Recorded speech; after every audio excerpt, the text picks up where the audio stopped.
Judul khotbah yang akan kita bahas hari ini adalah Firman Tuhan dan Kuasanya. Mari kita selidiki firman Tuhan dengan judul khotbah ini hari ini. Aku akan mengangkat engkau di atas segala bangsa di bumi. Aku akan membuat engkau menjadi kepala dan bukan menjadi ekor. Ini firman siapa? Firman Tuhan benar? Bagaimana dengan firman Tuhan? Firman Tuhan pasti terlaksana. Itu berkuasa untuk menjadi nyata. Kita harus percaya hal ini dan hidup bergantung pada firman Tuhan. Semoga semua keluarga Sion menjadi seperti itu. Mari kita baca Ibrani pasal 4 ayat 12. Sebab firman Allah hidup dan kuat dan lebih tajam daripada pedang bermata dua manapun. Ia menusuk amat dalam sampai memisahkan jiwa dan roh, sendi-sendi dan sumsum. Ia sungguh membedakan pertimbangan dan pikiran hati kita. Dan tidak ada suatu makhluk pun yang tersembunyi di hadapannya. Sebab segala sesuatu telanjang dan terbuka di depan mata Dia, yang kepadanya kita harus memberikan pertanggungan jawab. Apa ciri-ciri firman Tuhan? Firman Tuhan hidup. Ketika Tuhan berfirman, jika tidak ada perubahan dan gerakan, kelihatannya itu seperti mati. Bagaimana dengan firman Tuhan? Dikatakan hidup. Semua firman Tuhan pasti terjadi, disempurnakan, dan digenapi menurut firman-firman Tuhan. Untuk mengartikannya, Alkitab berkata, firman Tuhan hidup dan kuat. Melalui firman ini, kita cukup bisa mempunyai harapan akan masa depan kita, bukan? Kamu akan memerintah sebagai raja untuk selama-lamanya. Aku akan mewariskan kerajaan surga yang tidak ada maut, ratapan, kesakitan, dan kesedihan kepada kamu. Firman ini firman siapa? Sekarang, semua firman Tuhan satu demi satu dalam proses penyelesaian. Kita semua bersama sedang dalam proses ini. Kita semua bersama. Kita perlu membedakan siapa yang mengatakan firman ini. Seorang manusia yang mengatakan atau Tuhan yang mengatakannya. Misalnya, penyamun di sisi kanan Yesus waktu Dia disalibkan. Dosamu sudah diampuni. Hari ini juga engkau akan ada bersama-sama dengan aku di Firdaus. Jika demikian, apa yang akan terjadi di masa depan penyamun itu? Kita tidak usah memikirkan masa depannya. Kenapa? Pasti akan terjadi seperti itu. Bagaimana dengan firman Tuhan kita? Firman itu hidup. Yang Tuhan firmankan pasti akan terjadi. Firman Tuhan bukanlah firman yang tidak digenapi atau tidak bereaksi. Mari kita pahatkan firman Tuhan dari Ibrani pasal 4 itu di dalam batin kita. Dan sekarang lihat betapa hebatnya kuasa firman Tuhan. Mari kita baca 1 Petrus pasal 1 ayat 23. Pasal 1 ayat 23 kita baca. Karena kamu telah dilahirkan kembali, bukan dari benih yang fana, tetapi dari benih yang tidak fana, oleh firman Allah yang hidup dan yang kekal.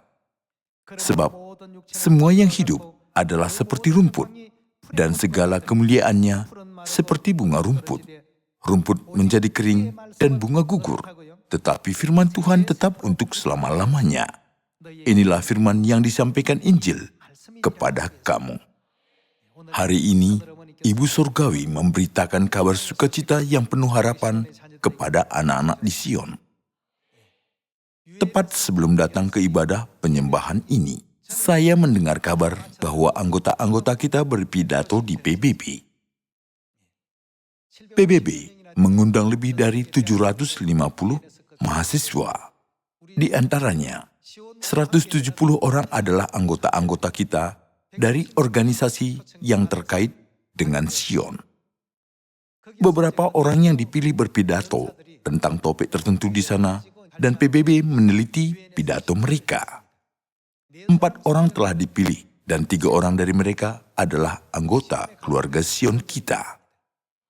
PBB suka topik mereka, jadi 3 anggota kita terpilih. Dalam Mazmur pasal 110, ada firman nubuat tentang pemuda-pemudi Tuhan embun fajar, bukan? Seperti yang dinubuatkan pada hari-hari terakhir, pemuda-pemudi Tuhan yang seperti embun fajar merelakan diri untuk segala pekerjaan Tuhan. Sesungguhnya firman Tuhan kita hidup. Saya bisa melihat mereka berusaha untuk memberitakan Injil di Samaria dan sampai ke ujung bumi dengan segenap tenaga mereka. Dan yang terpenting, firman Tuhan adalah firman yang hidup. Itu harus dilakukan persis seperti apa adanya. Kita selalu menyimpannya jauh di dalam hati kita. Apa artinya firman Tuhan?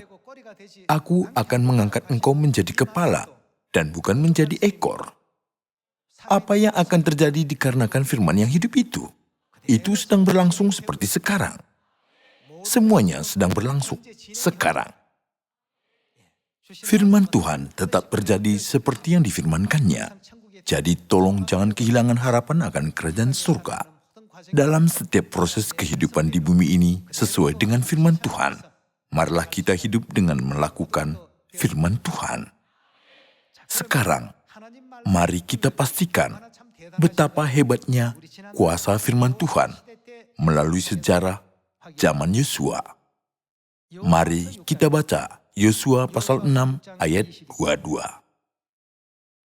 Tetapi kepada kedua orang pengintai negeri itu Yosua berkata, masuklah ke dalam rumah perempuan sundal itu dan bawalah keluar perempuan itu dan semua orang yang bersama-sama dengan dia, seperti yang telah kamu janjikan dengan bersumpah kepadanya. Lalu masuklah kedua pengintai muda itu dan membawa keluar Rahab dan ayahnya, ibunya, saudara-saudaranya dan semua orang yang bersama-sama dengan dia. Bahkan seluruh kaumnya dibawa mereka keluar. Lalu mereka menunjukkan kepadanya tempat tinggal di luar perkemahan orang Israel. Tetapi kota itu dan segala sesuatu yang ada di dalamnya dibakar mereka dengan api. Hanya emas dan perak, barang-barang tembaga dan besi ditaruh mereka di dalam perbendaan rumah Tuhan. Demikianlah Rahab, perempuan sundal dan keluarganya itu, serta semua orang yang bersama-sama dengan dia dibiarkan hidup oleh Yosua. Maka diamlah perempuan itu di tengah-tengah orang Israel sampai sekarang. Karena ia telah menyembunyikan orang suruhan yang disuruh Yosua mengintai Yeriko. Pada waktu itu bersumpahlah Yosua katanya, ini terjadi setelah Yeriko runtuh. Terkutuklah di hadapan Tuhan orang yang bangkit untuk membangun kembali kota Yeriko ini.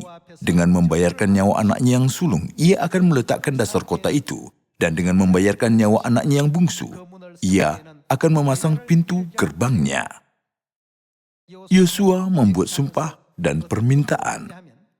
Tidak akan pernah membangun kembali kota Yeriko.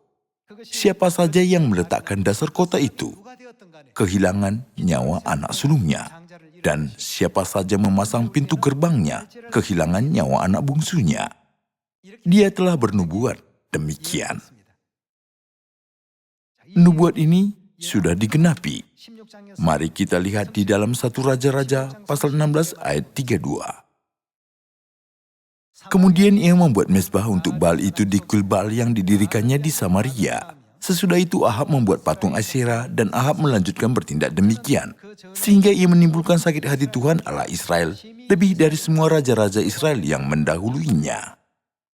Pada waktu itu Sihiel orang Betel membangun kembali kota Yeriko. Apa yang akan terjadi bagi orang yang membangun kembali Yeriko menurut perkataan Yosua tadi? Dengan membayarkan nyawa anaknya yang sulung, ia akan meletakkan dasar kota itu. Dan dengan membayarkan nyawa anaknya yang bungsu, ia akan memasang pintu gerbangnya. Ini terjadi seperti yang dinubuatkan Yosua itu. Ayat 34. Pada zamannya itu Hiel orang Betel membangun kembali Yeriko. Dengan membayarkan nyawa Abiram anaknya yang sulung, ia meletakkan dasar kota itu. Dan dengan membayarkan nyawa Segub, anaknya yang bungsu, ia memasang pintu gerbangnya, sesuai dengan firman Tuhan yang diucapkannya dengan perantaraan Yosua bin Nun. Firman Tuhan hidup. Itu maksudnya, segala firman Tuhan tetap terjadi dan menjadi nyata. Kita harus mengingat fakta ini. Segala firman dalam 66 kitab suci ini adalah huruf. Walaupun begitu, kita tidak boleh merendahkan firman-firman ini. Karena semua terjadi sesuai dengan yang tertulis. Firman yang diucapkan pada zaman Yosua telah digenapi kemudian. Ketika Sihiel membangun kembali kota Yeriko, lalu ia kehilangan anaknya yang sulung dan yang bungsu. Walaupun ada jangka waktu yang lama di antara kedua hal itu, nubuat dan firman Tuhan sudah digenapi. Jadi kita perlu mengingat bahwa nubuat-nubuat yang diberikan Tuhan puluhan atau ratusan tahun yang lalu pasti digenapi. Kita harus menghargai semua firman Tuhan. Kita perlu memiliki iman untuk takut akan arti firman tentang martabat dan ketegasan Tuhan yang begitu penting dan yang begitu hebat. Firman Tuhan itu hidup, jadi kita harus percaya bahwa itu pasti digenapi dan menjadi nyata tanpa keraguan, bukan? Pada zaman Roh Kudus, akhir zaman ini, kita perlu mendengarkan firman Bapa dan Ibu Surgawi yang datang sebagai roh dan pengantin perempuan. Ketika kita melakukan seperti yang difirmankan Bapa dan Ibu, segala perkataan dan ajaran Bapa dan Ibu pasti akan digenapi karena firman Bapa dan Ibu hidup. Kita harus percaya hal ini. 2000 tahun yang lalu, Tuhan telah datang ke bumi ini sebagai manusia. Waktu itu ia menggunakan nama Yesus. Mari kita pelajari perkara apa yang sudah terjadi pada waktu itu. Lukas pasal 5. Lukas pasal 5 ayat 1 kita baca. Pada suatu kali Yesus berdiri di pantai Danau Genesaret. Sedang orang banyak mengurumuni dia hendak mendengarkan firman Allah. Ia melihat dua perahu di tepi pantai. Nelayan-nelayannya telah turun dan sedang membasuh jalannya. Ia naik ke dalam salah satu perahu itu, yaitu perahu Simon Petrus, dan menyuruh dia supaya menolakkan perahunya sedikit lebih jauh dari pantai. Lalu ia duduk dan mengajar orang banyak dari atas perahu. Setelah selesai berbicara, ia berkata kepada Simon, "Bertolaklah ke tempat yang dalam dan tebarkanlah jalamu untuk menangkap ikan." Simon menjawab, "Guru, telah sepanjang malam kami bekerja keras dan kami tidak menangkap apa-apa. Tetapi karena engkau menyuruhnya, aku akan menebarkan jala juga." Dan setelah mereka melakukannya, mereka menangkap sejumlah besar ikan sehingga jala mereka mulai koyak. Petrus sudah bekerja keras sepanjang malam untuk menangkap ikan tetapi tidak menangkap apa-apa. Yesus melihat Petrus yang pulang dengan tangan kosong dan berkata kepadanya, "Bertolaklah ke tempat yang dalam dan tebarkanlah jalamu untuk menangkap ikan." Petrus berkata kepada Yesus, "Kami pernah menebarkan jala kami sepanjang malam. Kami nelayan yang sudah lama bekerja ini. Tetapi kami tidak menangkap apa-apa sepanjang malam ini." Kata Yesus, "Meskipun begitu, bertolaklah ke tempat yang dalam dan tebarkanlah jalamu." Apakah firman itu? Firman itu hidup. Petrus berkata, "Walaupun kami sudah tidak menangkap apa-apa, saya akan melakukannya dengan bersandar pada firman-Mu." Lalu, ia menebarkan jalannya. Saya tidak tahu dari manakah ikan sebanyak itu datang. Setelah mereka melakukannya, mereka menangkap sejumlah besar ikan sehingga perahunya akan tenggelam. Di sini, saya bukan mau diskusi apakah jumlah ikan banyak atau sedikit melalui Lukas pasal 5 ini. Bagaimanakah dengan firman Tuhan kita? Kita harus menyadari firman Tuhan hidup melalui kisah ini. Waktu itu, Yesus tidak muncul sebagai roh, tetapi muncul dengan memakai tubuh dan tinggal di Israel.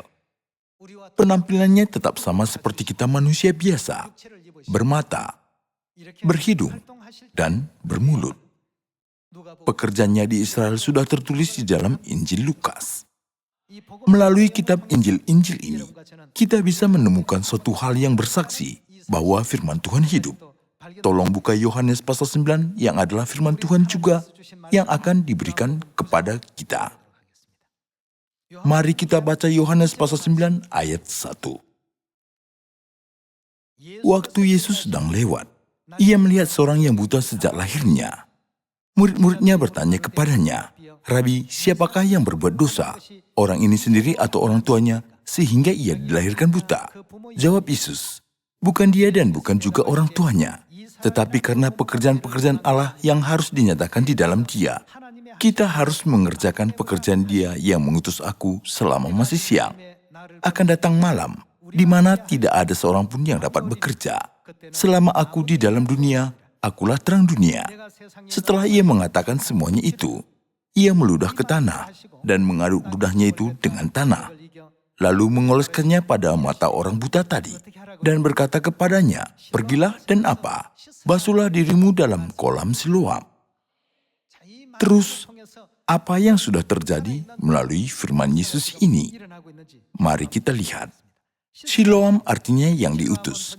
Maka pergilah orang itu, ia membasuh dirinya lalu kembali dengan matanya sudah melek. Tetapi tetangga-tetangganya dan mereka yang dahulu mengenalnya sebagai pengemis berkata, "Bukankah dia ini yang selalu mengemis?" Ayat 9. Ada yang berkata, "Benar, dialah ini." Ada pula yang berkata, "Bukan, tetapi ia serupa dengan dia." Orang itu sendiri berkata, "Benar, akulah itu," kata mereka kepadanya. "Bagaimana matamu menjadi melek?" Jawabnya, "Orang yang disebut Yesus itu mengaduk tanah, mengoleskannya pada mataku dan berkata kepadaku, 'Pergilah ke Siloam dan basuhlah dirimu.' Lalu aku pergi dan setelah aku membasuh diriku, aku dapat melihat." Saudara-saudari, Tuhan pada 2000 tahun yang lalu dan Tuhan pada zaman ini adalah Tuhan yang sama. Dialah Tuhan yang sama yang telah membelah Laut Merah 3.500 tahun yang lalu pada zaman Musa. Pada zaman Roh Kudus akhir zaman ini, Roh dan pengantin perempuan datang dan berkata, "Barang siapa haus hendaklah datang." Ini suara siapa? Ini juga firman Tuhan dan suara Tuhan, bukan? Sudah ada kisah yang mulia bahwa seorang buta dapat melihat di kolam Siloam. Mari kita lihat sejarah Musa 3.500 tahun yang lalu. Mari kita baca Bilangan pasal 21. Ayat 4 kita baca. Setelah mereka berangkat dari Gunung Hor, berjalan ke arah Laut Teberau untuk mengelilingi tanah Edom, maka bangsa itu tidak dapat lagi menahan hati di tengah jalan. Lalu mereka berkata-kata melawan Allah dan Musa, "Mengapa kamu memimpin kami keluar dari Mesir, supaya kami mati di padang gurun ini? Sebab di sini tidak ada roti dan tidak ada air, dan akan makanan hambar ini kami telah muak."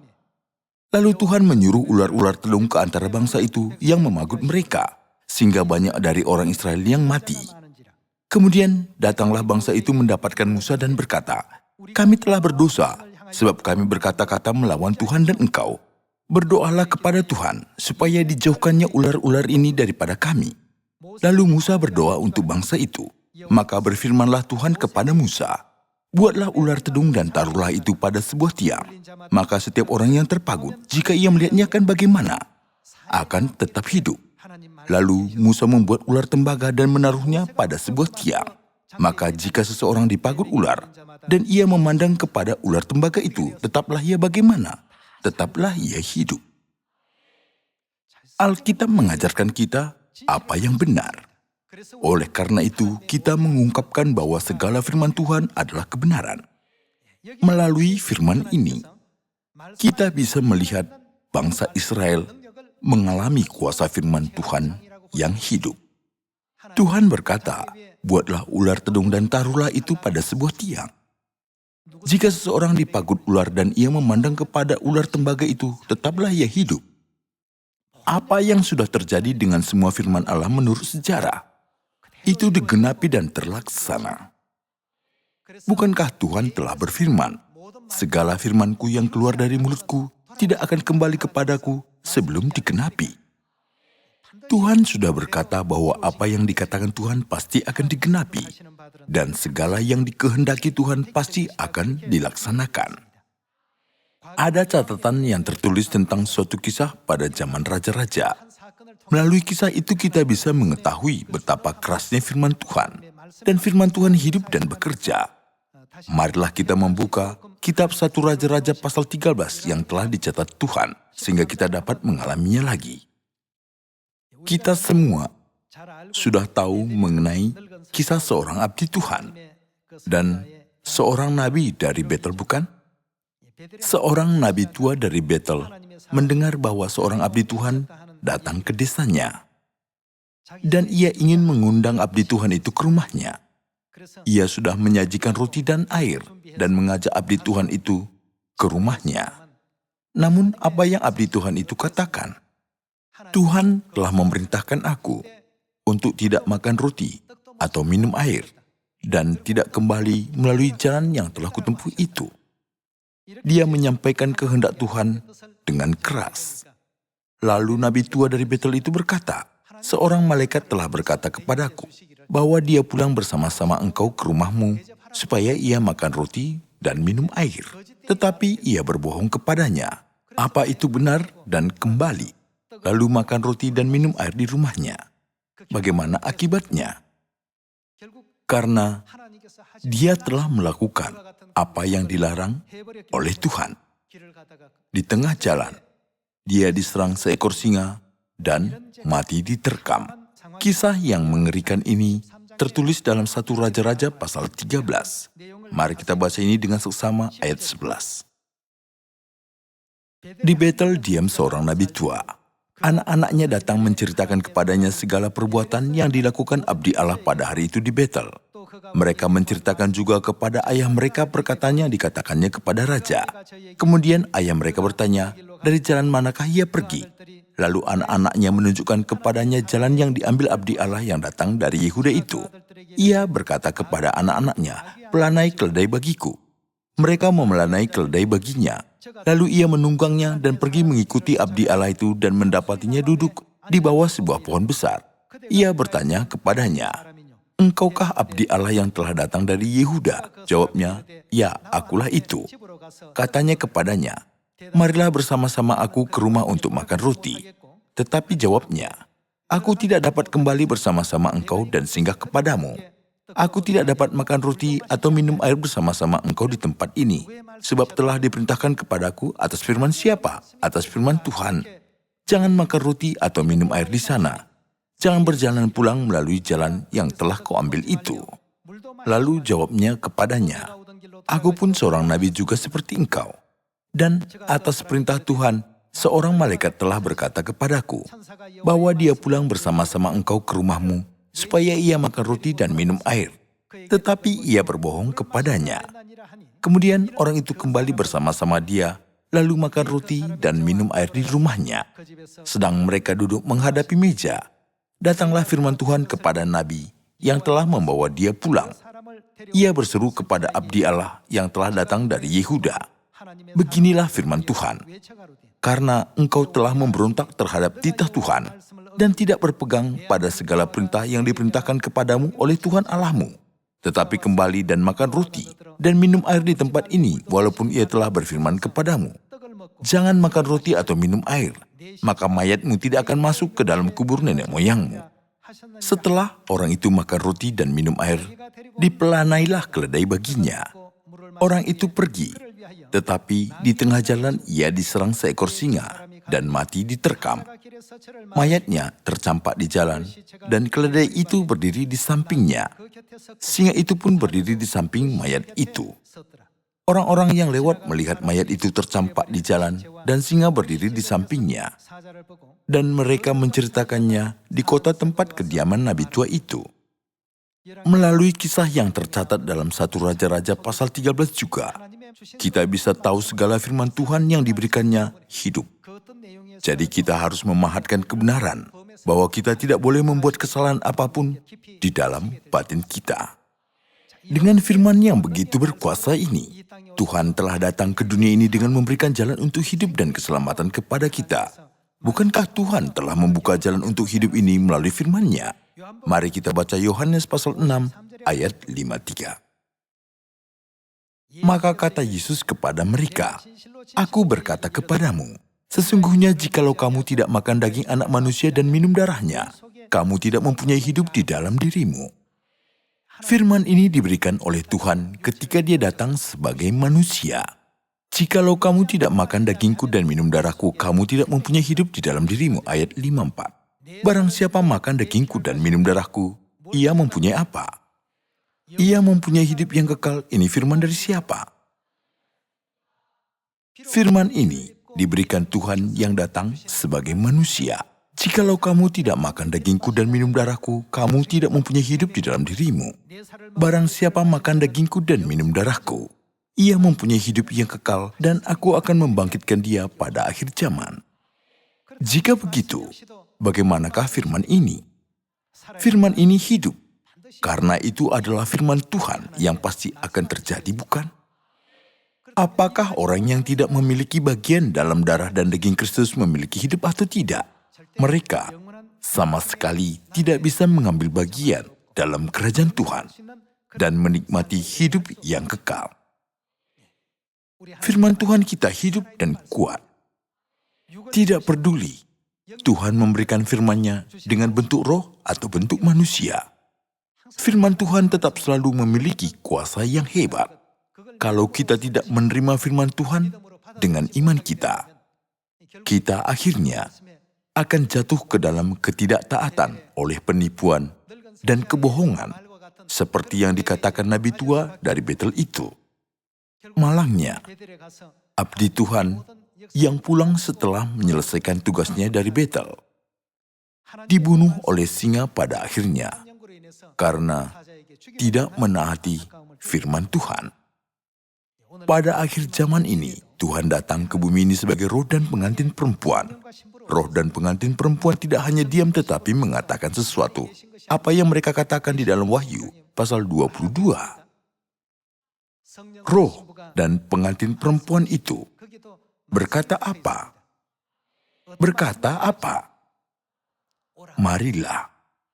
Mereka berkata kepada semua manusia di dunia, marilah. Orang-orang yang taat pada firman hidup itu membuka hati mereka dan datang kepada Tuhan, roh dan pengantin perempuan. Ada banyak gereja di dunia sekarang. Tetapi gereja manakah satu-satunya gereja yang Tuhan Bapa dan Tuhan Ibu mengundang manusia untuk datang? Sion, Gereja Tuhan Asosiasi Misi Dunia, yang saya dan Anda sekalian sudah datang sekarang. Hanya gereja itulah gereja yang percaya kepada Tuhan Bapa dan Tuhan Ibu. Setiap firman Tuhan yang keluar dari Bapa dan Ibu surgawi hidup dan terjadinya tetap seperti yang difirmankan Bapa dan Ibu.